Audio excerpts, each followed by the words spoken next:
Won't you join me? It's dark and cozy inside here. The perfect place to curl up and listen to another tale of suspense and danger.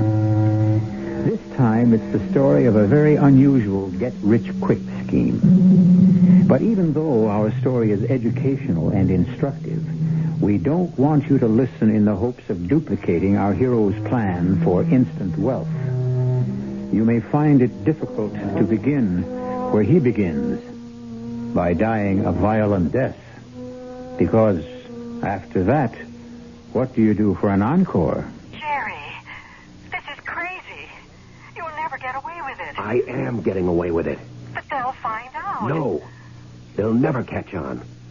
And before I'm through, I'll be the richest dead man in the world.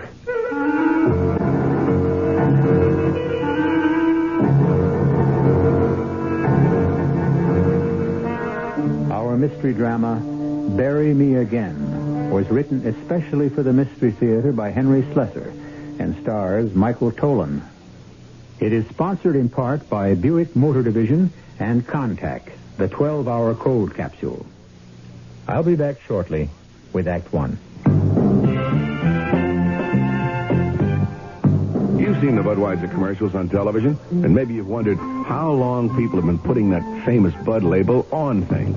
Well, not as long as the brewers of Bud have been putting things on the label. Things like a list of Bud's most important ingredients. Quote, brewed by our original process from the choicest hops, rice, and best barley malt. And things like the following statement.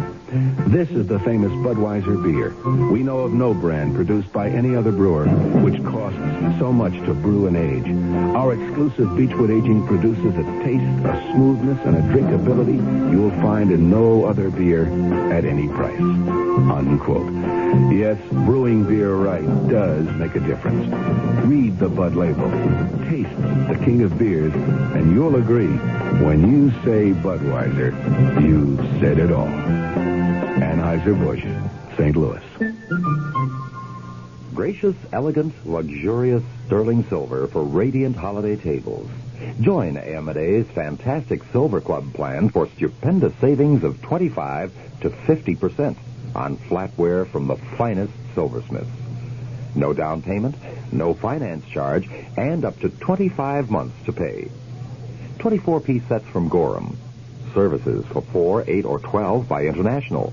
Luntz 3-piece place weddings. Heirloom sterling patterns by Oneida Silversmiths. 16-piece starter sets from Reed and Barton. Trade in your present silver for savings on all patterns by Toll. Choose Wallace Sterling's 24-piece service for 8 and get a chest free. And save on all open stock pieces from these famous companies. For gift giving or for your own, the elegance of sterling silver at low, low prices. Join A.M.A.'s Silver Club plan now. No down payment, no finance charge, and up to 25 months to pay. At all 7 A.M.A. stores.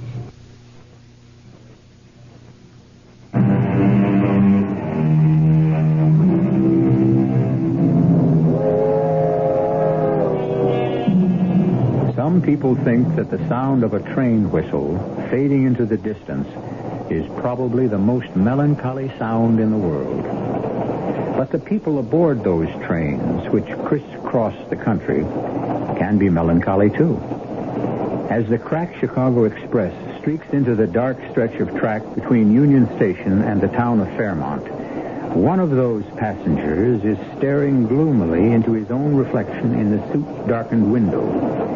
It may be interesting to follow his thoughts. Minus $10,000. Minus $10,000. That's where I'm at after 36 years of living. 36 years of working and sweating and dreaming dreams that never had a prayer of coming through. I owed McGinnis the same $6,000 I'd owed him for 2 years, even after making him payments amounting to twice that much. And then there were the bills. The dentist, the credit card company, the automobile dealer. No, I could scratch that one. The car had been repossessed just the other day. That's why I was taking the train instead of driving to Fairmont. Not that I expected it to do much good. The chances of hitting my maiden Aunt Hilda for money were pretty slim. But when you're down, you'll try anything. And with the thought of McGinnis and his goons coming around for payday again, I was ready for anything at all. But maybe not quite ready for what happened. Pardon me, is this seat taken? Huh? Oh, no. It's all right. Sit down. Oh, thanks. You know, I haven't been in a dining car in years. I didn't know they still have them. Heck, some people don't know there are still trains running. I guess that's so. Everybody thinks in terms of flying these days. I don't like to fly myself. Heck, for most trips, you don't save any time anyway. By the time you get to and from the airport. Yeah, I suppose so. Yeah, you do a lot of traveling? Not if I can avoid it. Well, I can't, unfortunately. I'm one of those traveling salesmen you hear about. But you know something? I never met a farmer's daughter in my life. How do you get a drink here? I've been wondering that for the last 15 minutes. Well, it looks like you've got a drink. Oh, sure. That's my own private stock. I always carry a pint bottle with me on these long train trips just to break the monotony. Yeah.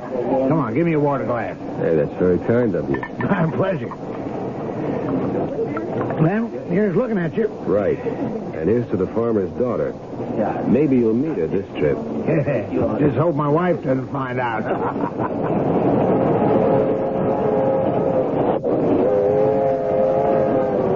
My dinner companion wasn't the most scintillating conversationalist in the world, but he was company, and I guess I needed that. I also didn't mind the private stock he carried. Every drink aboard that train cost $1.50. So when he told me that he had still another bottle, I suggested we continue our talk in the club car. The only thing wrong was that he did all the talking, and the more he drank, the more he talked. Money, my friend. M-U-N-N-Y.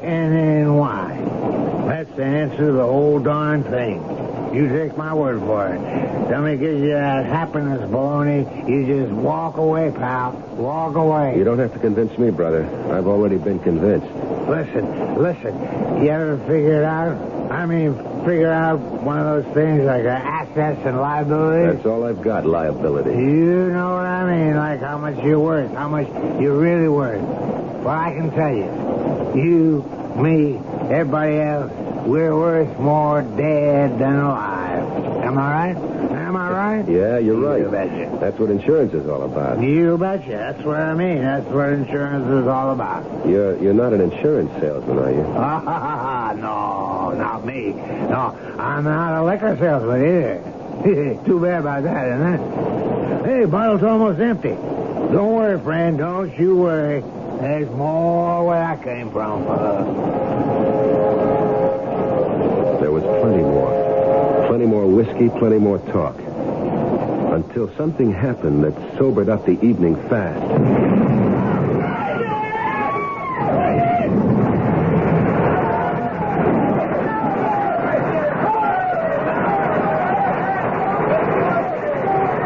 I don't know how long I was unconscious. Judging from the things that were happening around me, it couldn't have been more than a few minutes after the crash. After the express had plowed into the freight train and had somehow been switched into its path. I felt lousy, but I was still in one piece. When the impact came, I fell against the leather sofa, and it toppled over me. When the hard stuff came down, I had a built-in bomb shelter. Nobody else around me was so lucky. I saw the traveling salesman, and I knew he was never going to meet that farmer's daughter. Then, I saw something else. The money that peeked out of his wallet, still nice and green. I had the sense to grab the wallet before I crawled out of the overturned car. I stood up as soon as I felt cold air on my face. Within seconds after I left the wreck, the tiny fires that had been burning all around got together in one giant ball of flame.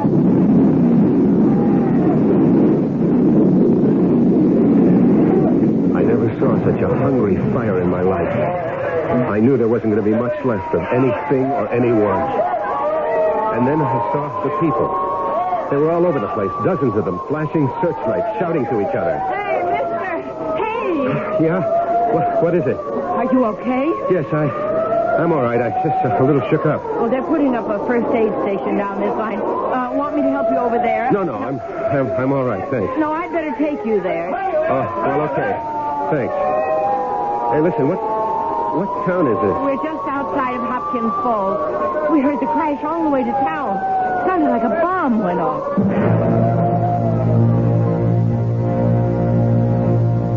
She took me to the first aid station, and a guy in a dirty white uniform helped me inside. What's your name? I can't think. I'm all mixed up. Yes, well, maybe you'd better lie down for a while, mister. No. I'm okay. We're setting up a hospital station. We'll have a car take you there if you like. It'll be a while before the ambulance gets here. No, I'm not hurt. I'm just mixed up. Is it far to town? You're really in no condition to walk. Just tell me how far it is. Well, about a quarter of a mile in that direction. Thanks. That's all I want to know.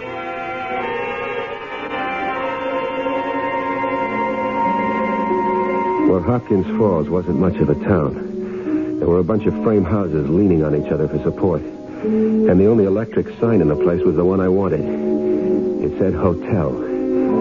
It took me quite a while to find the desk clerk lurking behind the rubber plants in the lobby. He looked at me curiously and spun the register in my direction. I chuckled when I saw the empty page. When I asked for a room with bath, he almost swallowed his store teeth. I signed the register Benedict Arnold and went up to the shabby room on the second floor. When I closed the door behind me, all I could do was head for that bed. The springs gave in with a rusty sigh, but I couldn't care less. Sleep hit me like a TKO.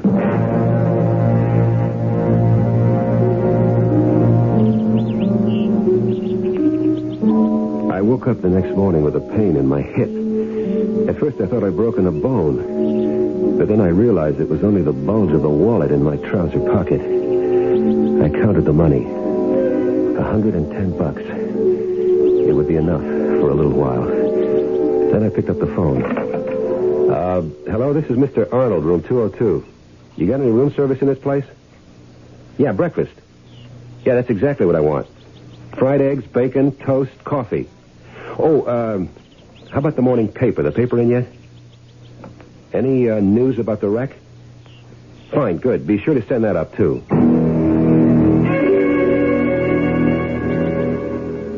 The breakfast was no better than I expected. The toast was soggy, the coffee watery, and the eggs almost inedible. But the local paper, that was something else. The train wreck had taken over the whole rag, all 4 sheets of it. It was probably the biggest news that ever hit this whistle stop. I turned to the casualty list. It wasn't complete, but it had what I wanted. So I grabbed the phone. I want to make a call, long distance. Hello, operator? I'd like to place a call to Chicago, person to person, Mrs. Gerald Horton, 1240 Lafayette Street. Yeah, I'm in room 202. The name is Arnold. First initial B.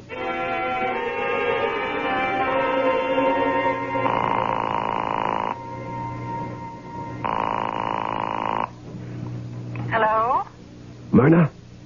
What? Is that you, Myrna? Who is this? Is anybody with you?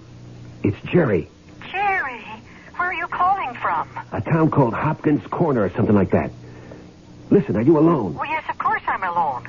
But why are you talking this way? Because this hotel has walls like tissue paper, that's why. Myrna, did you read about the wreck? The wreck? What are you talking about? The train, the Chicago train. It hit something, a stalled freight train. Dozens of people were killed. Oh, my God. Jerry, are you okay? Quiet. Yes, I'm okay. I got a little banged up. Nothing serious. Oh, thank God. But why aren't you in a hospital? I don't need a hospital. I told you I'm not hurt. I'm just dead. What? You heard me. I'm dead, honey. What are you talking about? Myrna, listen carefully. There's been a mistake out here. A big mistake. And we're going to make the most of it, understand? No. Well, listen and you will. They got me down on the local casualty list. They think I'm dead. Do you get what I'm saying? They've listed me as dead. But how can that be? Well, I must have helped it along a little. I switched wallets with a guy. His was fatter than mine, but he had no use for it anyway. But then the whole train caught fire. He must have been burned beyond recognition. But the wallet was okay. Why, that's awful. You'll have to tell them. No, I don't have to tell him a thing. Why should I? But what for? No, now listen. What's the only valuable thing we own? What? You know about the insurance policy? Yes. $75,000. $75,000. More money than we could save in a lifetime. But we can't collect it. Not if you're alive. I'm going to stay dead, Myrna. Understand? Jerry. You're going into mourning for me. Then you're going to get a check for $75,000 from the insurance company. You're going to slap that money into the bank. Then we're going to wait a while and leave town. But how... You and me and the money makes 3. Now do you get it? Jerry, that's illegal. What do you mean illegal? We're only ripping off an insurance company, honey. That's what I call fair game. Well, we've just heard an old adage disproved, that dead men tell no tales. Obviously, here is one dead man who is doing exactly that. A tale of deceit and deception, and very possibly danger. We'll find out how good a job our friend does of staying dead when I return shortly with Act 2. If you take a look at the new 1975 cars, it doesn't take long to notice the European influence is strong. And to be sure, there are some new American cars that rival the Europeans, one being Buick's new Skylark SR. But don't consider a Skylark SR because of its touring car interior or its rather rakish profile. Consider it because it's a Buick, possessing many of Buick's nicer innovations, like the new Buick V6, a peppery little engine that spits out a plentiful amount of torque while sipping a surprisingly small amount of gasoline.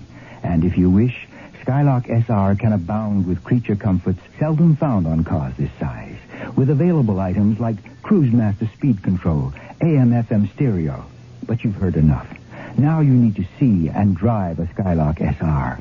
And try to remember, it's not a European touring car. It's a Buick. Buick, dedicated to the free spirit in just about everyone.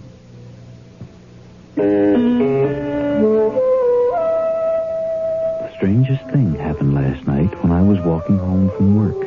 It was almost dark. And then I saw someone. A woman struggling to change a tire. I stopped. She stiffened. I think she was afraid of me. And then something strange happened. We talked. I mean, really talked. There by the roadside, changing the tire. She told me how scared she was. She wanted help, but was afraid of the kind of help she might get. I told her I had fears like that, too. And I think she understood. Then she drove away. And I didn't even get her name. But I listened to her talk. And she listened to me, too. And you know, that made me feel good. A word for active listening from the Mennonite churches.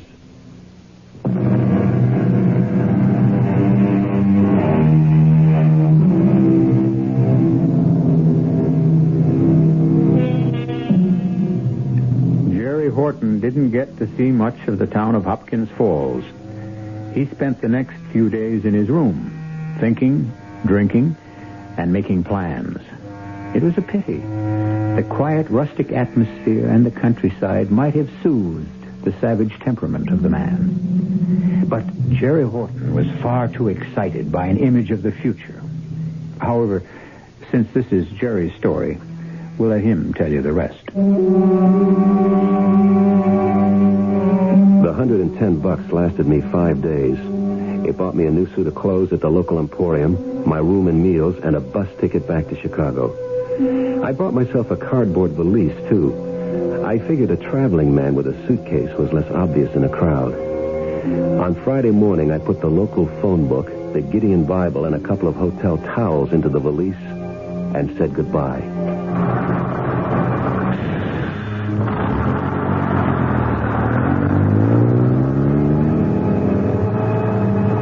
It was a long bus ride, but it seemed short to me. I had all kinds of things to think about.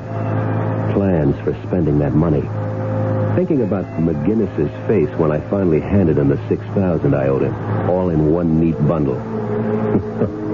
Hey, that was an idea. I put it all in $1 bills and make him stay up half the night counting it. And if I know McGinnis, that's exactly what he would do. And then I was back in Chicago, ready to call good old Myrna. Hello? Myrna? Jerry. For God's sake, don't say my name. Oh, I'm sorry. Are you alone? Yes, I'm alone. Where are you? At the bus terminal. Oh, I've been so scared. You have no idea how scared I've been. What for? Well, I'm just so nervous about the whole thing. What's been happening? Well, they sent your body back. The funeral was Tuesday. Good. Great. Was it a nice crowd? Well, not too big.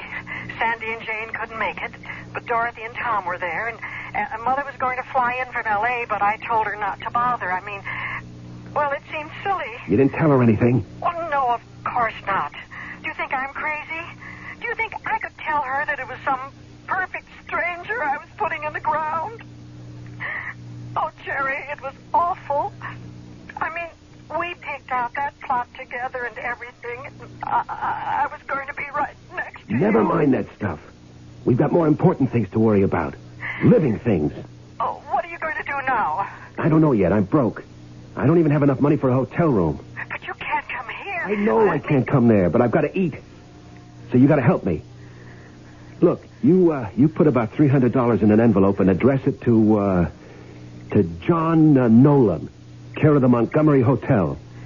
Did you get that name? Yes.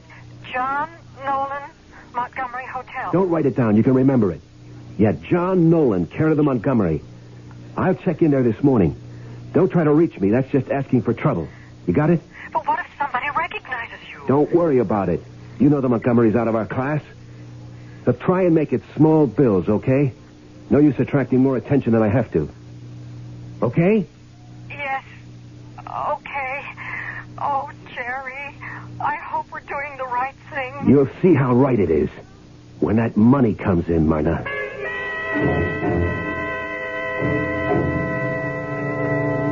I spent that night in the bus terminal.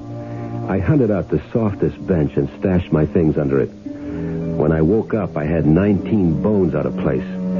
But I was still feeling chipper. I went into the terminal lavatory and washed up as best I could. It was a fine, sunny day out, and the weather suited my mood. You know how it is. Some days, everything goes right. I walked a dozen blocks to the Montgomery Hotel. It was out of my class, all right. Was, that is. A chunk of white sandstone rising 40 stories from the street in straight, clean lines, ringed by a fence of evenly spaced trees. The doorman looked like he'd won every decoration from the Congressional Medal on down. It felt good walking on the wine-colored carpet that led into the plush lobby, knowing there was money and a hot shower waiting for me inside. I walked up to the desk like a bored millionaire and scratched my unshaven cheek in a kind of wry manner, like I was a playboy who was out on the town all night. Yes, sir. May I help you? I'd like a room, please. Did you have a reservation? No, I don't, but can you fix me up with something anyway? Yes, sir, I'm sure we can. If you'll just sign the register. I believe you may be holding some mail for me. I told some friends I'd be stopping here. What name, sir? Nolan, John Nolan. Well, let me check. No, I don't see anything for... Oh, wait a minute. Here it is. Oh, thank you very much. Front. My room at the Montgomery wasn't fancy. Just a nice room with not much of a view. But I liked it better after a shower and shave. And when I flopped on the big sofa bed, I opened the envelope, lit a cigarette, and counted the money. There were $240 in it, and a note that said, "Sorry, all I could get, M." Well, it didn't really matter. It would be enough to take care of me for a few days. Then the insurance agent would be around to see Myrna, and money like this would be only car fare. I felt so good that I decided to spend some of it on the best meal I could buy in the hotel restaurant.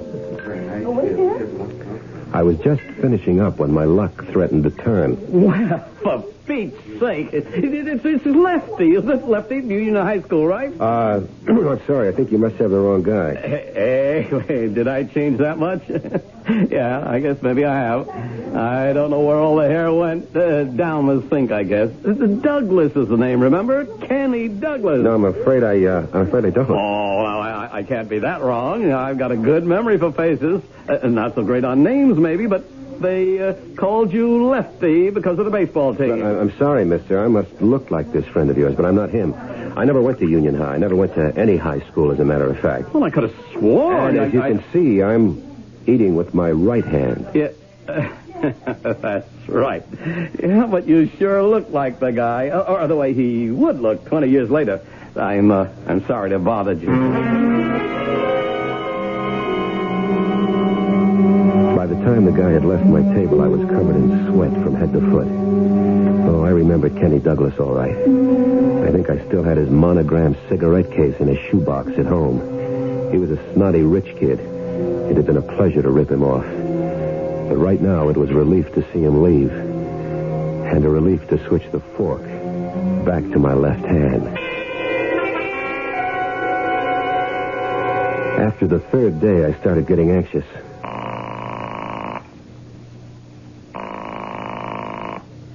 Hello? Myrna, it's Jerry. Can you talk? No, not right now. Some of the girls are over, you know. All right. Just be careful what you say. Just answer yes or no, understand? I can hardly hear you. Now just be quiet and listen. Has the insurance company contacted you at all? Yes. There was a man here only this morning. A man? Yes, from the claim department. Well, why are they sending somebody from the claim department? There's nothing to claim. I'm dead. Well, he was here just the same. He said it might take a while before the payment was made. He was very nice. I don't care if he was tall, dark, and handsome. What's this baloney about it taking a while? Well, it's a lot of money. $150,000 is an awful lot of money. What are you talking about? Our policy was for $75,000. Yes, but there's a double indemnity clause, you see? I mean, the face value doubles because of you being... I mean, because of the accident. 150? My God, that's a fortune. We're rich. We're really rich. The only thing is, they have to make sure. Sure of what? The identification, don't you see? Everybody was so burned up in that terrible For wreck. Pete's sake, I was identified. I read my name in the paper on the casualty list. Well, he said it'd be all right. He said it was just a matter of a couple of days. It better be all right. I'm running out of cash. I won't be able to afford the hotel bill. Well, I just can't send you any more money. I don't have a cent. All right. All right, then. But when you get that check in your hands, you better get on that phone right away. Understand? Yes, I understand. John Nolan, Montgomery Hotel. Don't do anything with the money. Just wait for my instructions. All right. I'll wait. But I'm still so scared.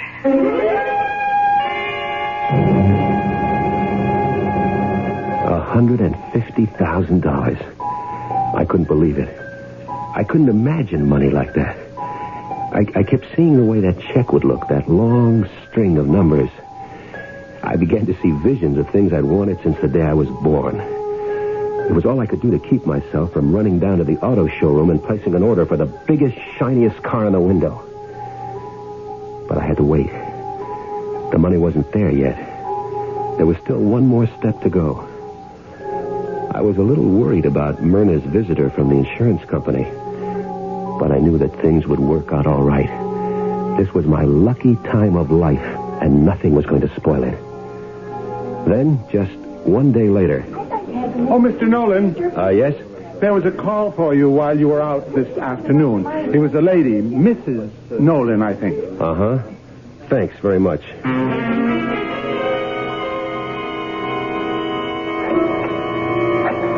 My hands were shaking so bad that I could hardly dial Myrna's number.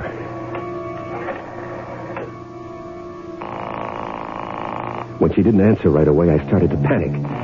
She wouldn't be calling me unless it was all set. She must have the money in her hand, and I had to make sure that it went to the right place.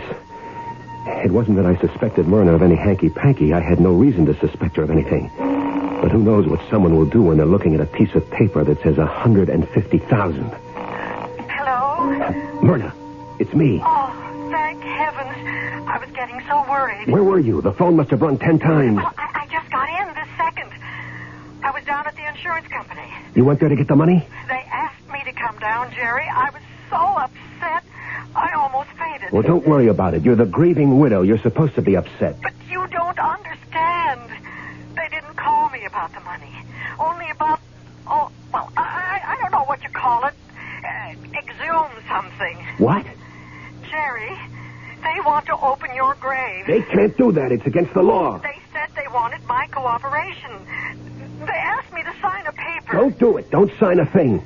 They can't force you to do such a thing. Well, they said that if I didn't sign it, they'd have to get a court order. They're bluffing. They can't do anything like that. They've already identified that body as me, and once is good enough. Oh, Jerry, what should I do? What should I tell them? Should I get a lawyer? No, don't get a lawyer yet.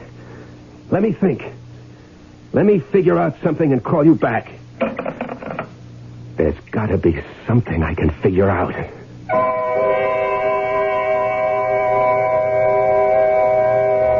As Robert Burns once told us, the best laid plans of mice and men oft go astray. Even the plans of dead men, it seems. But I think we have a resourceful gentleman here who won't let a mere detail stand between him and his dream. Will the insurance investigators create a rude awakening? Or will our hero find some way to put the number 150,000 into his little green book? Just wait right there, and I'll return with the answers shortly in Act 3. Give your hand to a friend. Give your heart to your love. But give your cold to contact. The sooner the better. The common cold is a rotten thing. You miss so much. Sneezing, drips, and congestion can drag you down. Then, ask yourself the contact question. 6 or 3 or 1? You'd need 6 cold tablets, 2 every 4 hours, or 3 ounces of Cold's liquid, 1 every 4 hours, or just 1 contact for up to 12 hours continuous relief of those symptoms. That's daytime, then nighttime relief. Both the others have things for aches and fever, and the liquid, something for coughs. Not found in Contact 600 Tiny Time pills. Give your cold to contact. 6 or 3 or 1. Take Contact. Only as directed. Who knows what troubles lurk in the hearts and minds of consumers? The man from the Better Business Bureau knows. Oh, Irene, this new sofa is gone already, and... Why, what's that inside the cushion, John? Oh my heavens, it's crumpled newspaper. How did we ever buy a sofa like this? What can we do? I'll tell you what to do. Who are you, sir? I'm the man from your Better Business Bureau. When you shop for furniture, it's what's inside that counts. Fancy coverings can hide a variety of shoddy workmanship. Read the law label that must be stitched to the furniture. It will tell you the filler material used, and buy from a reputable dealer. Oh, thank you, sir. We'll know better next time. Not at all, ma'am. Just another tip from your Better Business Bureau.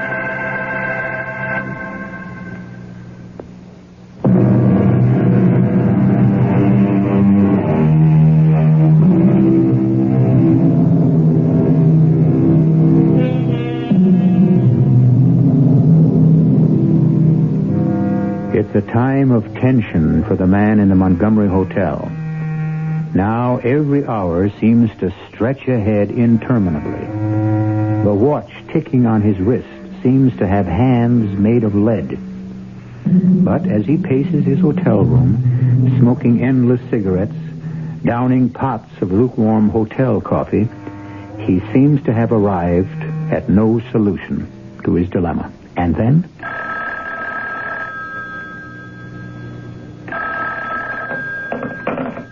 Yes? It's me. I told you not to call me direct. I said always leave a message with the desk clerk. I've got to talk to you. All right. What's happening? They got the order, Jerry. Oh, Lord. There was nothing I could do to stop them. They said I was wrong to have you buried so fast, that there was too much money involved. Listen, you don't think they suspect anything? No, I don't think so. I've been careful, I swear I have. Those insurance guys are sharp, you know. I'm telling you, I haven't done anything wrong. I've been crying my eyes out just as if you really got killed. Everybody keeps telling me that I'm taking it too hard. What they don't know is that I'm scared. All right. Just calm down. Maybe things aren't that bad. How could they be worse? You didn't see what I saw after that train wreck. After the explosion. They had pictures in the local papers. The victims didn't look human anymore, I'm telling you. They were just like pieces of charcoal. How awful. Even if they open that coffin, they won't see anything but a handful of ashes. So stop worrying. Are you sure, Jerry? I'm sure. At least I think I'm sure. And what if they figure out that it's somebody else? Okay, so we lose the bread. The wrong man got identified. It wasn't anybody's fault, right? And as for me, I guess I'll be just another runaway husband. Jerry, you don't mean that. No, don't worry. You'll be seeing me again. Broke as usual. Unless our luck holds. Pray that it holds, baby. Oh, Jerry, you never call me baby anymore. Never mind what I call you. You call me the minute anything happens.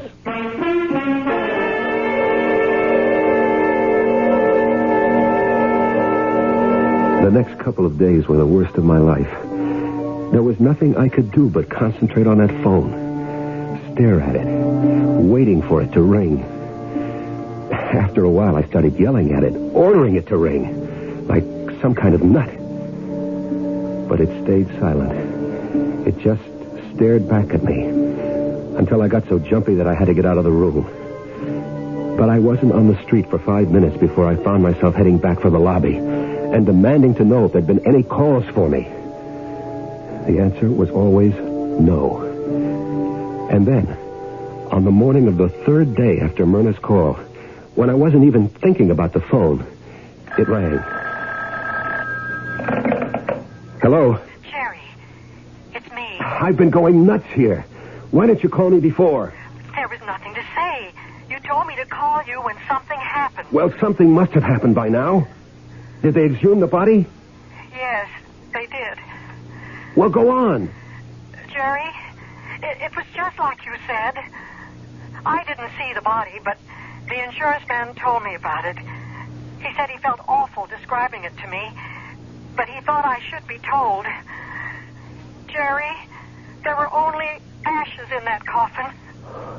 Thank the Lord. I was so scared, but it's all right now. Everything is all right. No, it won't be all right until you've got that money. But I do have it. What? That's what I'm calling about. I've got the check. It's right here in front of me. $150,000. I never knew there was that much money in the world.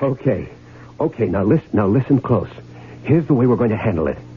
The first thing you do is deposit the check to the regular account. Yeah, I was going to do that this morning. I was so afraid to have such a big check in the house. All right, so deposit it. And then go to the Chemical National Bank, the one on Clover Street, near the Arch. You know the one I mean? Yes, but what for? Just listen and do what I say. You go to that bank and say you want to open a joint savings account for you and your husband. Only now, you're Mrs. John Nolan. Understand? But I can't open an account by myself. Yes, you can sign all the papers there. And then collect the forms that I have to sign. Understand? Yes, I see. Put all the forms in an envelope and send them to me here at the Montgomery. All right.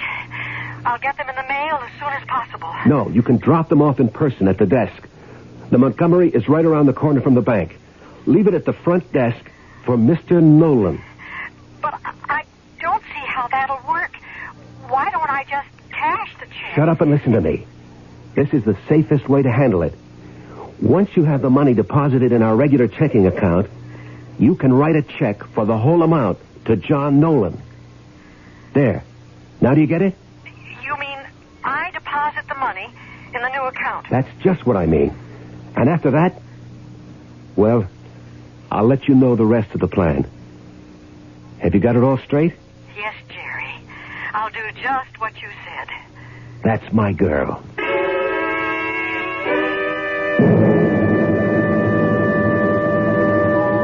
It was cloud nine time.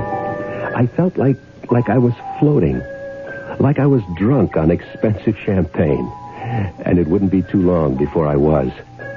I was mentally throwing out every shabby suit in my closet and replacing them with custom-made threads. I was so stuffed with dreams that the next few hours passed by in a pink haze. Hello? Mr. Nolan, I have an envelope here for you. Shall I send it up? Yeah, thanks. Send it right up.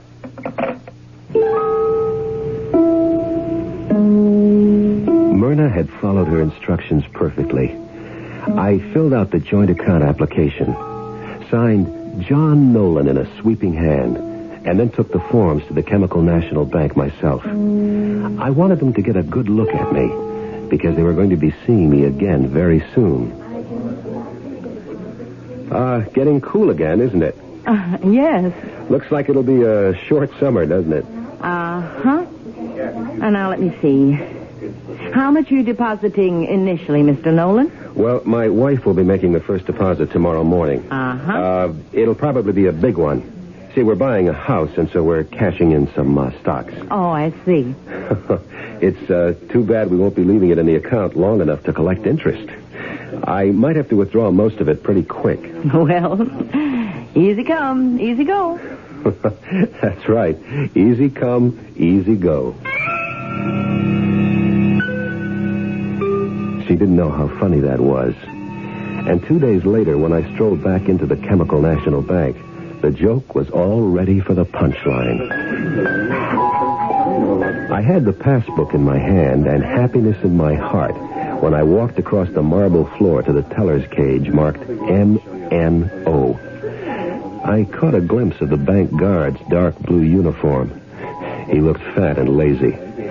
I stepped up to the window and started to say hello to my girlfriend of the day before. But then I remembered I had a withdrawal slip to make out first. So I smiled apologetically and went to the glass-top counter in the center of the room. I copied the number from the passbook and filled out the amount. $20,000. No, I wasn't going to withdraw at all. I was smarter than that. All that bread going in and out so fast, that would attract too much notice. I was going to chip away at it, a piece at a time. Oh, hello. I see you didn't waste any time. Nope. Got to get that deposit down today. Uh-huh. $20,000. Well, I'm sure you'll want a bank check for that, won't you? Yeah, I'd better. I wouldn't want to walk around with that much cash. Oh, one moment, Guy. I have to see an officer. Take your time.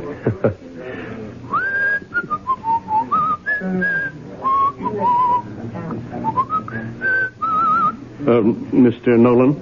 Yes? I'm Bill Harkness, assistant manager. Would you mind stepping into my office a moment? What for? Oh, it's just a technical matter regarding your account. Why, what's the matter with my account? The money's on deposit, isn't it? It says so in my passbook. Oh, yes. Everything's in order. But you see, when any large withdrawal is made, we're required to fill out certain forms. Well, I never heard of anything like that. It won't take long, I promise you. Well, okay. This way, please. Now, if you'll sit right here, I'll have the form in just a moment. Well, I'd waited almost a month already for this, so I figured I could wait another few minutes. The only thing is, I didn't realize what I was really waiting for until the door opened and Harkness returned. This time he had another man with him, and a woman who I supposed was his secretary. Sorry to have been so long, Mr. Nolan. Well, that's okay. Just let me get my check and get out of here. I've got things to do. What sort of things, Mr. Nolan? Oh, I didn't get your name. I'm Lieutenant Whalen. Police? Police? wait a minute. Are you implying that I'm doing something illegal by withdrawing money from my own account? You're doing something illegal, all right, Mr. Nolan, so why don't you tell us all about it? Listen, if this is an arrest, I'd like... Sure, I know. You've got rights. You don't have to say anything to incriminate yourself. Well, I've got a few things to say, let me tell you. And who are you? What's the matter, Jerry? Don't you know your own wife? Your own baby? Hey, no, wait a minute. My name is Nolan. John Nolan, and I can prove it. I've got a driver's license here. Look at it. And I'm Myrna, your own loving wife, Jerry. How come you don't recognize me? I know why, Mr. Nolan. Because you really are John Nolan, and the real Jerry Horton is dead, killed in that train wreck. I should have guessed it the first time you called me. You imitated Jerry's voice okay, and you always talked low. But I should have known you weren't my husband. You took his wallet. That's how you knew how to reach his wife. Mr. Horton must have told you about his insurance policy. But how did it happen? How did you find out? It was the autopsy. It was when they dug up the body again and proved that it was my husband. It was the teeth that did it. And that's how we identified the body, by the dental work. As soon as the insurance people paid me that money, I knew that it had to be Jerry in that coffin, and that it was going to be somebody else in this bank. We told Mrs. Horton to go along with you until you actually wrote that withdrawal slip. And that's all the evidence we need, friend. Well, you can't blame a guy for trying, can you? So I guess the money is all yours, Mrs. Horton. Myrna. Congratulations. Listen, you may not believe this, but I'd give half this money to have Jerry back.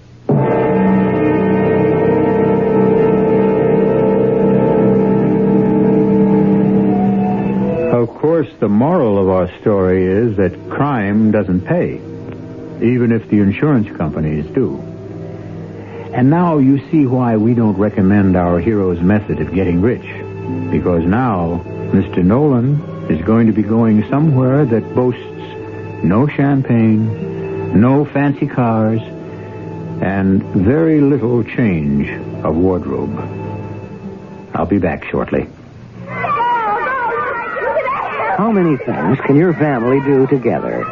Go to a movie? Go to a circus? Go on a picnic? Go on a vacation? Face it, in today's America, family fun is hard to come by.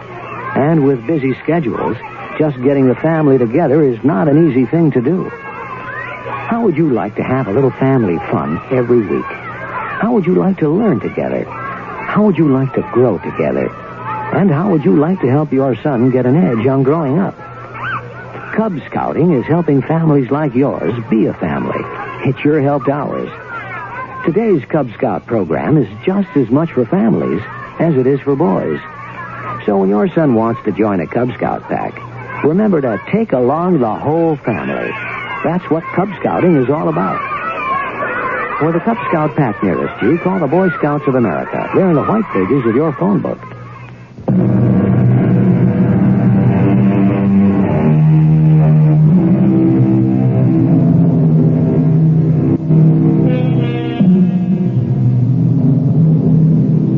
We have to admit that there's something fascinating about confidence games.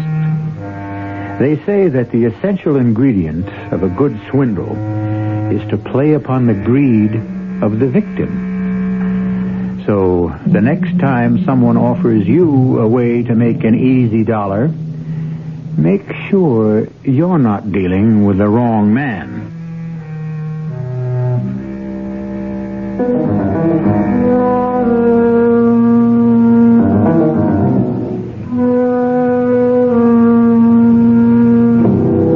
Our cast included Michael Tolan, Vicky Vola, Gilbert Mack, Mary Jane Higby, and Robert Dryden. The entire production was under the direction of Hyman Brown. And now, a preview of our next tale.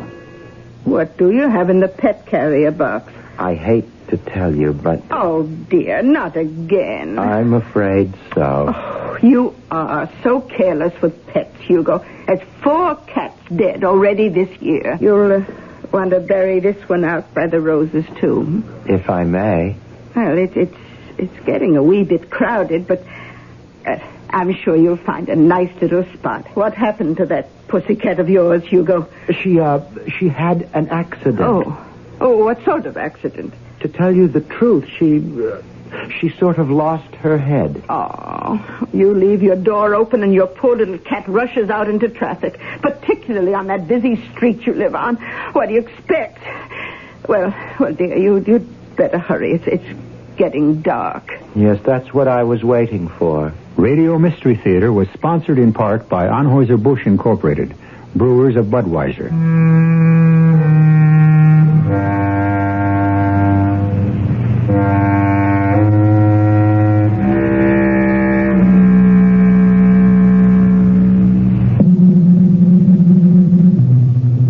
This is E.G. Marshall inviting you to return to our Mystery Theater for another adventure in the macabre.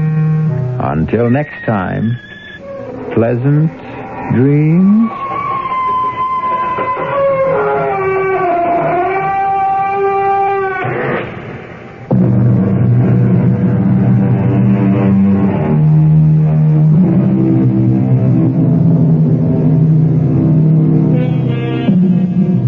Tonight's CBS Mystery Theater has been brought to you by A.M. Downtown and 6 suburban stores, including the new Lockport store.